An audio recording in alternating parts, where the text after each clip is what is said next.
Samantala, posibleng umabot po o nakadepende sa batas at polisiya ng member state ng European Union ang aplikasyon sa political asylum ng isang non-EU national ayon sa European Union Ambassador to the Philippines. Sinabi niya yan sa eksklusibong panayam ng GMA News kaugnay sa political asylum application ni Zaldico sa France.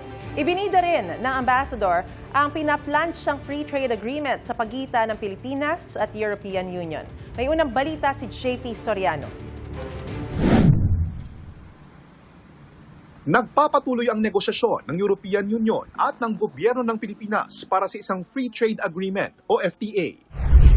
Oras na matapos, inaasahang magbubukas ito ng mas maraming trabaho, mas malaking investment at mas malawak na oportunidad para sa mga negosyo at produktong Pilipino. Posible ring mabawasan o maalis ang taripa sa ilang produkto at serbisyo na pinapasok ng EU sa Pilipinas at ng mga produktong Pilipino na ibinebenta sa mga bansa sa European Union. Sa eksklusibong panayam ng GMA News kay Massimo Santoro, European Union Ambassador to the Philippines, sinabi niyang ito na ang tamang taon para matapos ang negosasyon. I hope it's sooner than later this year. The rest will depend, no pressure, on the ability for negotiators to come to an end. 27 bansa ang kasapi ng European Union, kabilang na ang ilan sa pinakamalalaking ekonomiya sa mundo, gaya ng France, Germany, Spain, Sweden at Denmark. For the Philippines, it will also translate into interesting job creation opportunities because clearly when investors from the European Union come to the Philippines, this also implies having more job opportunities for Filipino citizens.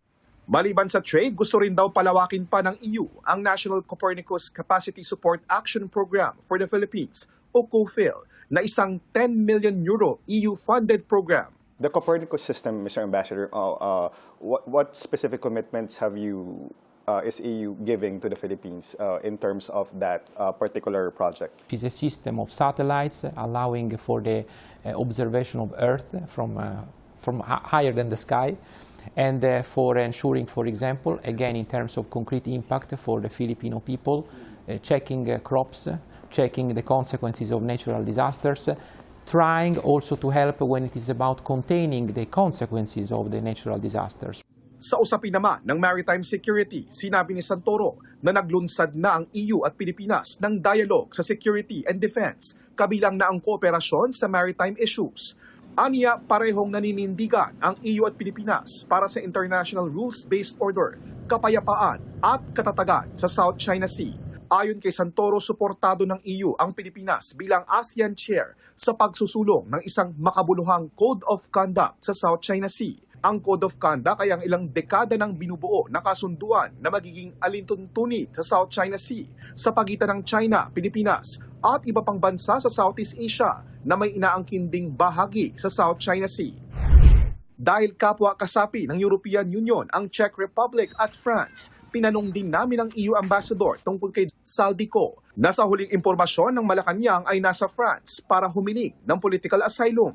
Sinabi ni Santoro na sa ganitong mga kaso, anumang aksyon sa isang non-EU national na humihingi ng asylum ay nakadepende sa batas at national competence ng EU member state. The very specific answer would very much depend on a case-by-case analysis of the situation. Again, when in any case, the national competence of each and every member states have to be fully respected. Posible rin daw ang koordinasyon sa pagitan ng Pilipinas, ng EU member state at ng international agencies gaya ng Interpol. Kahapon, nakapulong ni Pangulong Bongbong Marcos Jr. sina French Ambassador to the Philippines Marie Fontanelle at Czech Republic Chargé d'Affaires Eva Tenzin sa Malacanang. Ayon sa Presidential Communications Office, humiling ang Pangulo ng karagdagang impormasyon mula sa kinatawan ng Czech Republic.